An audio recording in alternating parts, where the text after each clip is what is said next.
Assalamualaikum warahmatullahi wabarakatuh. Selamat pagi anak-anak. Selamat berjumpa kembali dengan Pak Guru di mata pelajaran prakarya kelas 9 jenjang SMP MTS di semester dasar ini. Selamat pagi pula untuk Bapak Ibu guru, teman-teman para pengajar prakarya, rekan sejawat, dan juga terima kasih untuk para pengurus anggota musyawarah guru mata pelajaran prakarya Kabupaten Klaten, kemudian teman-teman anggota dan pengurus MGMP prakarya Provinsi Jawa Tengah, serta tak lupa teman-temanku yang tergabung dalam grup Facebook Guru Prakarya Indonesia dan juga grup Facebook Guru Prakarya Kewirausahaan Indonesia. Pagi hari ini kita berjumpa kembali dengan channel saya, Mas Sarjan Channel, dalam penyampaian materi kelanjutan minggu yang lalu, dimana pada penyampaian minggu yang lalu kita sudah belajar terkait komponen instalasi listrik rumah tangga. Maka pagi hari ini kita akan lanjutkan materi dengan topik peralatan instalasi listrik rumah tangga. Sudah siap anak-anakku semua? Baik, kalau sudah siap, mari kita masuk pada tayangan selanjutnya. Nah, ini pada gambar yang pertama ini, besok setelah selesai peralatan instalasi listrik rumah tangga ini, kita semestinya proyek praktek untuk pekerjaan instalasi listrik rumah tangga sederhana, mulai dari pemasangan, ya, kalau ini merupakan tanggung jawab dari PLN, dan setelah ini ada box sikring, itulah tanggung jawab pemilik rumah. Nah, pemasangannya mulai dari saklar di sini sampai ke penggunaan peralatan listrik rumah tangga. Nah, ini adalah gambar pengawatan garis tunggal, contoh instalasi listrik satu fase. Nanti juga ada instalasi listrik 3 fase, tapi untuk jenjang SMP MTS cukup nanti belajar instalasi listrik satu fase. Kalau ingin mengetahui lebih lanjut, silahkan anak-anak besok masuk melanjutkan sekolah ke SMK jurusan electrician atau kelistrikan. Baik, mari kita masuk pada tayangan yang pertama. Peralatan pekerjaan instalasi listrik rumah tangga. Nah, seperti gambar di sini ada denah, gambar instalasi, berikut ada peralatan-peralatan yang mendukung. Maka dalam pekerjaan instalasi listrik rumah tangga diperlukan adanya satu kelengkapan alat-alat praktek yang mendukung pelaksanaan pekerjaan praktek kelistrikan. Kelengkapan praktek peralatan kelistrikan ataupun peralatan praktek ini itu menjadi faktor utama cepat dan tidaknya dalam menyelesaikan satu pekerjaan kelistrikan.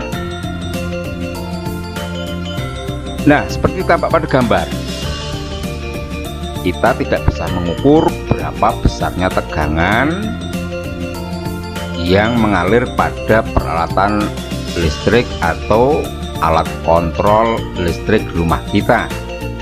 Berapa tegangan yang teralirkan dari PLN? Nah, itu dengan menggunakan alat ukur ini, alat ukur voltmeter AC. Nah, kalau kita tidak punya, kita nggak bisa mengetahui berapa besarnya tegangan yang mengalir pada rumah kita, drop atau over. Nah, kemudian ketika kita sudah punya alat tetapi tidak paham dalam menggunakan, itu juga bermasalah. Maka sebaiknya, bagusnya memahami penggunaan peralatan praktek itu sangat utama, sehingga kelengkapan peralatan dan paham akan menggunakan itu memudahkan dalam penyelesaian pekerjaan. Berikut ini nanti akan Pak Guru sampaikan beberapa peralatan praktek dalam pekerjaan instalasi listrik rumah tangga. Berikut meliputi macam dan fungsinya.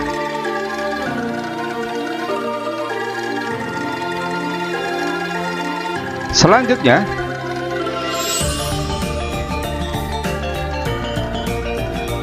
adalah macam-macam peralatan pekerjaan instalasi listrik. Peralatan itu diantaranya mulai dari atas ada tang, ada palu, kemudian ada obeng, bermacam-macam obeng, ada juga tespen, lalu ada gergaji besi, ada gunting plat, kemudian ada multimeter, ada bor listrik, dan juga solder listrik. Ini semua adalah kelengkapan peralatan pekerjaan instalasi listrik. Jika tidak lengkap, maka nanti pekerjaan akan menjadi lama, pekerjaan akan tidak mudah diselesaikan. Berikutnya kita belajar satu persatu tentang alat-alat pekerjaan instalasi listrik. Yang pertama adalah obeng. Obeng kita kenal juga dengan dray. Nah, macamnya bisa kita lihat seperti ini ya. Ini obeng atau dray. Kita lihat mata obengnya. Nah, ini pipih atau seperti operasi hitung matematik itu negatif. Nah, itu pipih, gray pipih ya. Kemudian macam yang kedua ini mata obengnya ini seperti operasi hitung matematik adalah plus. Ini berarti dray plus ya. Jadi ada dray main, ada dray plus, dray pipih dan dray plus.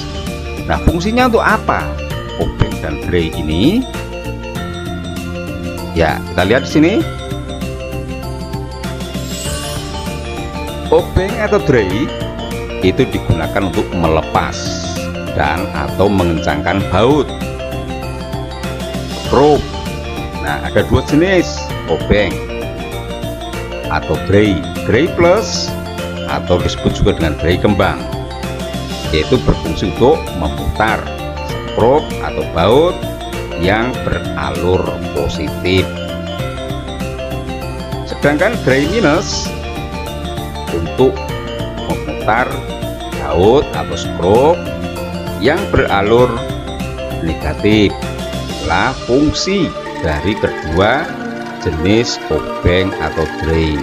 Bentuk dan macamnya pun beraneka ragam, tapi ujung mata obeng itu hanya ada plus dan min.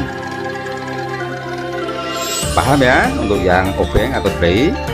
Mari kita lanjut yang kedua. Ada tang. Tang itu memiliki banyak macam. Di antaranya ada tang potong untuk memotong kabel, tang lancip atau tang cucut, yaitu untuk menjepit, membengkokkan, dan meluruskan kawan. Yang ketiga, tang kombinasi. Namanya sudah kombinasi ya, sehingga fungsinya itu bisa untuk menjepit, mengupas, dan atau memotong kabel. Seperti apa bentuknya? Nah, seperti ini. Tang kombinasi, di sini tumpul, di sini ada gigi untuk menjepit, di sini sedikit berlubang, di sini ada fungsi memotong. Teman-temannya, ya teman-teman dari tang kombinasi adalah ini. Ini ada tang pembulat, ini ada tang cucut, ini ada tang kakak tua, dan ini tang pemotong ya. Jadi kalau fungsi satu-satunya seperti ini. satu-satu seperti ini dirangkum menjadi satu, namanya tang kombinasi. Kita masuk ke tang kombinasi sekarang. Ya, tang kombinasi. Tang kombinasi digunakan untuk memegang, memuntir, dan memotong benda kerja, misalnya kawat penghantar atau kabel. Penggunaan tang kombinasi tidak boleh memotong kabel dengan cara tangnya dipukul dengan palu pada bagian punggung. Jelas itu akan merusak palu karena besi bertemu besi. Nah, wujudnya tang kombinasi seperti ini ya. Di sini sekali lagi ujungnya kumpul, ada beriginya penjepit, ini ada lubangnya, ini ada pipih memotongnya, namanya kombinasi teman-temannya. Nah, ini banyak macamnya ya, warna-warni. Ini adalah macam-macam tang kombinasi. Jangan lupa warna-warni yang ada di sini. Ini warna kuning, ini warna hijau, warna hitam, seterusnya. Ini adalah isolator, terbuat dari plastik atau karet. Berfungsi untuk apa? Untuk melindungi tangan, melindungi pengguna dari kebocoran listrik. Jadi tidak tersengat listrik. Karena apa? Ini ujungnya adalah besi. Besi adalah penghantar, konduktor listrik yang baik. Maka kalau tidak dilindungi dengan isolasi seperti ini, kita akan kesetrum istilahnya. Yang berikutnya, tang potong. Kita lihat, tang potong khusus dipakai hanya untuk memotong kawat atau kabel. Wujudnya, nah kita lihat ujungnya, ini pipih ya, keduanya pipih, hanya berfungsi untuk memotong teman-temannya. Nah, ini banyak macamnya. Ini ada warna merah, hijau, kuning, yang kesemuanya adalah berfungsi untuk memotong kawat, kabel, atau memotong plat dan sebagainya. Berikutnya kita masuk ke tang lancip. Tang lancip digunakan untuk memegang benda yang lebih kecil. Bisa juga untuk membuat sambungan, mata sambungan ya. Mata sambungan inti kabel yang akan disekrupkan kepada benda kerja. Biasanya tang lancip juga dilengkapi dengan pemotong kabel. Seperti ini bentuknya. Ya. Di sini berfungsi sebagai pemotong. Di sini berfungsi sebagai penjepit. Dan ujungnya karena bulat juga bisa dipakai untuk membuat mata sambungan kabel. Teman-temannya, mungkin kalian tidak hanya menemukan yang berwarna kuning. Nah, ini ada yang berwarna merah, kuning, hitam, yang semuanya lancip ya. Ini ada bagian yang untuk memotong masing-masing. Ini adalah tang lancip. Sampai di sini, ada yang masih bingung? Ada yang mau ditanyakan? Baik, silahkan ditulis di kolom komentar untuk menanyakan ataupun mengkonfirmasi. Nah, sebelum saya lanjut untuk alat yang lain, sekali lagi bagi yang baru mampir di channel Pak Guru ini, Mas Sarjan Channel, mohon tolong untuk bisa disentuh subscribe-nya. Cirinya, jika subscribe-nya, tulisan subscribe-nya masih berwarna merah di bagian bawah video ini, berarti belum disentuh. Silakan disentuh dulu, kemudian sentuh jempol ke atas bila suka, dan bagikan kepada teman-teman atau anak didik kita yang lain untuk Bapak Ibu Guru. Nah, bagi yang sudah menyentuh subscribe, tulisannya menjadi di subscribe berwarna abu-abu, sudah tidak perlu menyentuh lagi, cukup jempol ke atas dan share. Yang sudah menyentuh subscribe, sekali lagi saya sampaikan banyak terima kasih sekali atas support dan dukungannya pada channel ini. Mari kita lanjut pada peralatan kelistrikan berikutnya. Tang kakak tua. Ada ya, tang kakak tua. Berarti bentuknya mirip seperti burung kakak tua. Apa ada sayapnya? Apa ada paruhnya?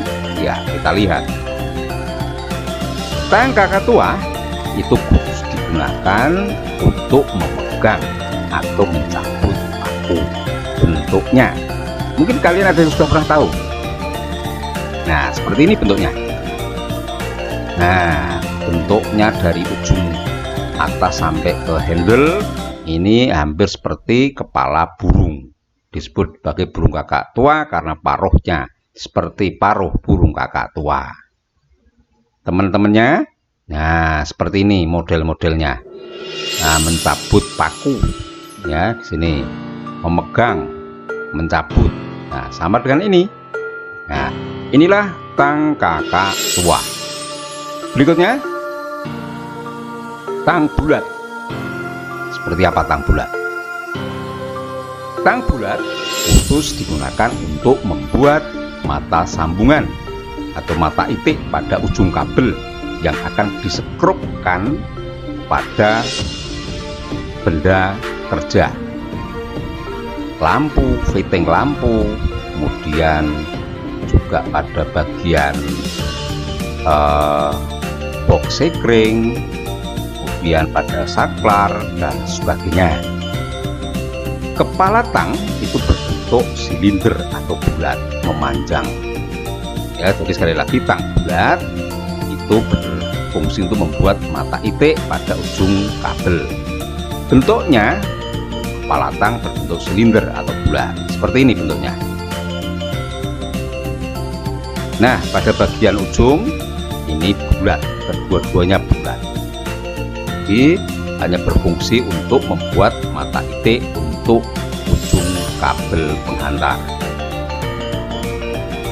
Selanjutnya ada palu. Tidak asing ya untuk palu. Nah, palu itu memiliki fungsi untuk memukul paku pada pemasangan klem, pada pemasangan komponen yang lain yang harus mendapatkan pukulan untuk bisa menancapkan. Wujudnya seperti ini, palu besi, maka ujung-ujungnya ini adalah dari besi. Nah, kalau bidang kerjanya itu nanti tidak dari kayu atau tidak dari tembok, misalnya dari T-block, misalnya dari triplek, misalnya dari semi kaca dan sebagainya. Dengan apa palu yang kita pakai? Kalau palu besi jelas akan hancur, ya, akan hancur, akan remuk. Maka kita juga harus menyiapkan palu yang lain yang digunakan untuk memukul pada bidang kerja yang rentan hancur seperti ini. Nah, ini ujungnya karet, ya, ini empuk, ya, ini dipakai untuk memukul pada bidang kerja yang rentan hancur. Berikutnya adalah gergaji besi. Gergaji besi itu dipakai untuk memotong, khususnya pada pekerjaan instalasi listrik adalah memotong pipa PVC, pralon, pipa pralon, plat aluminium dan atau plat tebal.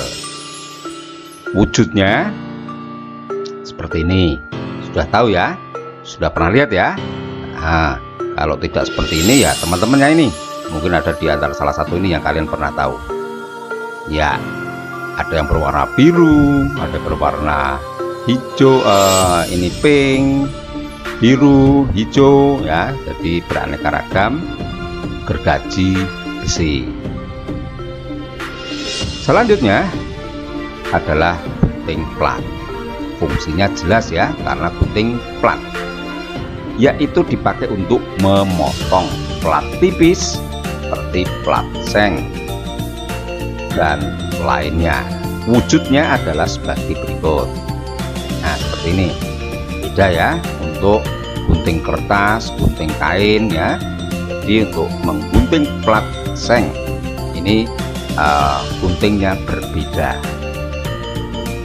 Selanjutnya setelah gunting plat adalah bor listrik.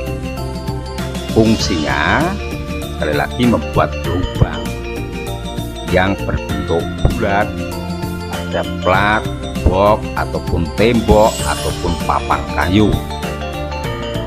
Wujudnya ya seperti ini, pernah lihat ya di sini. Salah satu bor listrik, jika tidak paham akan penggunaannya, fungsi-fungsinya, repot nanti ya. Maka di sini kita harus mengenal karakteristik dari bor listrik itu, mulai dari bagian atas ini untuk mengukur kedalaman, kemudian di sini ada cak drill, ini bagian yang memutar ya, bagian yang memutar untuk mengunci mata bor. Kemudian di sini ada pengatur kecepatan, pengatur putaran. Di sini ada tombol saklar on off untuk menghidup mematikan, dan di sini ada pengunci saklar ya. Ini ya, dikunci saklarnya dalam posisi on saja atau off saja.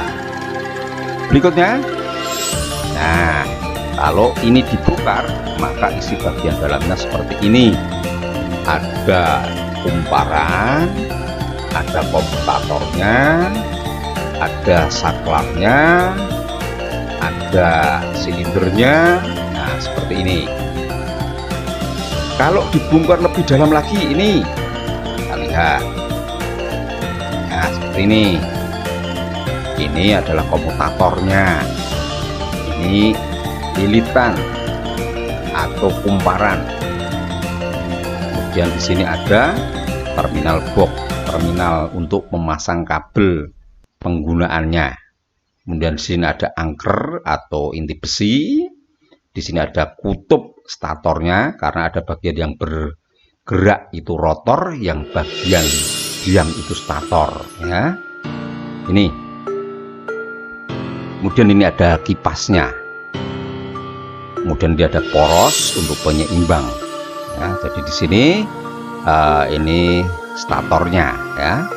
Ada bagian yang diam, ada bagian yang bergerak, ada penghasil induksi elektromagnetik putar, sehingga ini bor akan berputar sesuai dengan kecepatannya. Selanjutnya, nah ini adalah ujung dari bor, mata bornya. Mau dibuat dengan diameter berapa, seperti apa, nah ini ulirnya itu beraneka ragam, tetapi yang digunakan adalah diameternya. Mau sebesar berapa diameternya. Ini adalah bor listrik, salah satu alat yang juga diperlukan dalam pekerjaan instalasi listrik rumah tangga. Berikutnya kita masuk pada solder listrik. Solder listrik itu digunakan untuk mematri, menyolder komponen dan kabel ke PCB, printed circuit breaker, printed circuit board, printed circuit board, yaitu papan terintegrasi untuk pemasangan komponen-komponen elektronika, sehingga dapat juga dipasang dan saling berhubungan dengan watt. Itu adalah solder.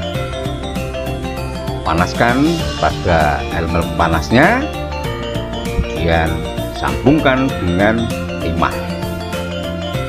Nah seperti apa bentuknya? Ini first stacker masuk ke sumber listrik AC. Ini handle dari isolasi plastik, dan ini elemen pemanasnya. Kemudian ini ujung soldernya yang berupa tembaga yang cepat panas, yang bisa dipakai untuk mematri timah yang dihubungkan ke kaki-kaki komponen.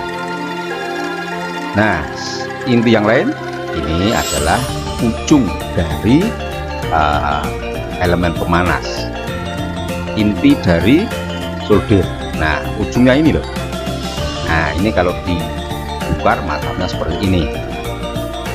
Ini bisa diganti, bisa habis. Karena apa? Karena ujungnya ini selalu menyentuh timah yang sedikit cair. Kalau dikerok maka akan lama-kelamaan akan berkurang. ini juga harus diganti kalau sudah ujungnya tipis. Berikutnya elemen pemanasnya seperti apa toh yang ada di dalam sini ini. Biasanya kalau rusak adalah elemen pemanasnya ini yang harus kita belikan, kita ganti. Seperti ini elemen pemanas. Ya, seperti ini. Ini kabel AC plus pasa 0. Kemudian yang di sini lubang untuk memasukkan ini inti dari ujung solder untuk sumber panasnya. Dan disinilah listrik diubah menjadi panas untuk memanaskan ini tembaga ini atau besi ini, solder listrik. Paham ya? Baik, berikutnya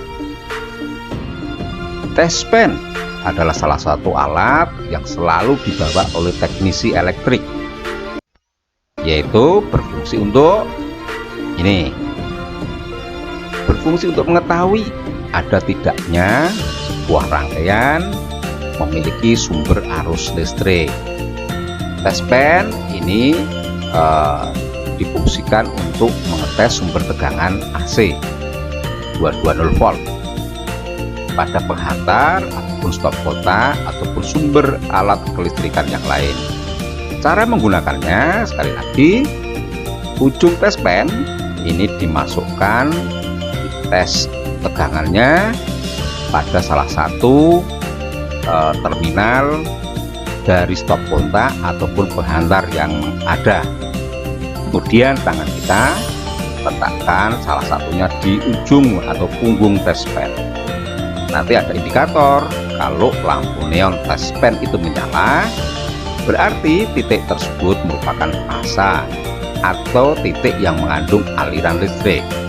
Kalau dalam jenis listrik DC ini disebut dengan kutub positifnya, tapi kalau AC ini adalah fasanya.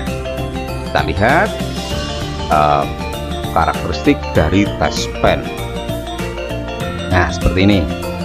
Inilah bagian ujung yang harus kita tutup dengan salah satu jempol kita, ya. Ini penjepit kalau dimasukkan ke saku. Ini di dalam sini ada lampu indikator. Ini ada isolasi, ya. Kemudian bagian ujung inilah ujung test pen yang harus dimasukkan ke dalam stop kontak ataupun disentuhkan kepada salah satu ujung kabel putar. Tinggal dimasukkan, kemudian di sini kita tutup dengan jempol kita. Jika ini lampu indikator hidup, berarti itu kabel fasa atau ada aliran listriknya. Lihat cara menggunakan. Nah, seperti itu. Ini boleh pakai jempol, boleh pakai telunjuk, ya. Kemudian ini dimasukkan ke salah satu lubang dari stop kontak. Jika ini hidup, menyala indikatornya, berarti ini ada kabel fasanya. Begitu. Ya, kita terakhir masuk pada multimeter. Multimeter merupakan alat ukur yang dapat mengukur 3 fungsi. Namanya multi, ya. 3 fungsi. Yang pertama, ampermeter untuk mengukur besarnya kuat arus listrik. Yang kedua, voltmeter untuk mengukur besarnya tegangan listrik. Dan yang ketiga, ohmmeter untuk mengukur besarnya hambatan listrik. Seperti apa wujudnya? Nah, ini adalah wujud dari multimeter. Di sini ada saklar fungsi, ya, saklar fungsi. Ada fungsi tegangan AC, ada fungsi tegangan DC, ada fungsi arus AC, ada fungsi arus DC. Dan ini adalah kabel knop yang berwarna merah dan hitam.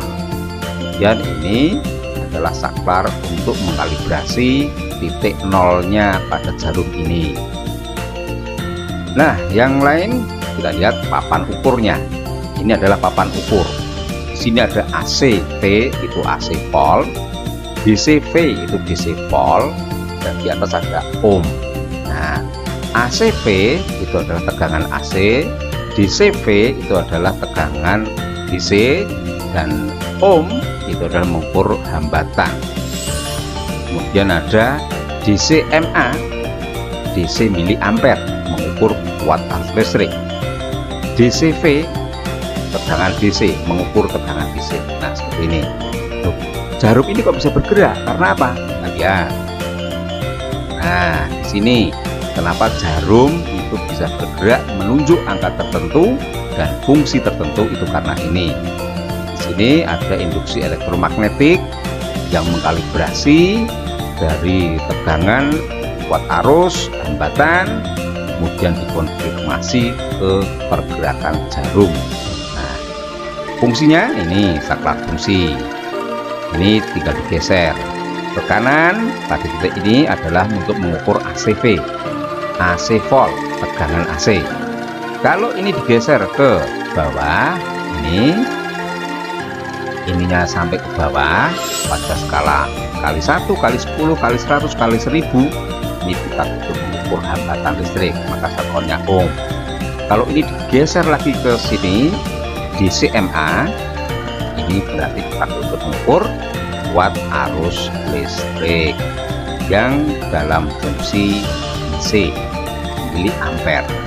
Kalau digeser ke sini, saklar ini akan menunjuk mengukur tegangan DC, maka ini DC volt, tegangan DC. Demikian anak-anakku semua, materi pada kesempatan kali ini adalah peralatan instalasi listrik. Maka setelah selesainya materi ini, minggu depan nanti kita akan rencanakan tugas proyek mandiri sederhana instalasi listrik rumah tangga. Nah, sampai di sini anak-anakku semua yang bisa Pak Guru sampaikan. Teman-teman, para pengajar, guru prakarya, sedikit yang bisa saya sampaikan. Semoga bisa bermanfaat untuk kita semua, maju pendidikan Indonesia, dan tidak ada alasan bagi kita untuk tidak mengajar walau dalam kondisi sedang tidak bagus seperti sekarang ini. Jangan lupa silahkan untuk sentuh subscribe-nya bagi yang belum menyentuh, dan jempol ke atas bila suka, serta bagikan kepada yang lain. Kurang lebihnya mohon maaf. Bila taufiq wal hidayah. Wassalamualaikum warahmatullahi wabarakatuh. Terima kasih.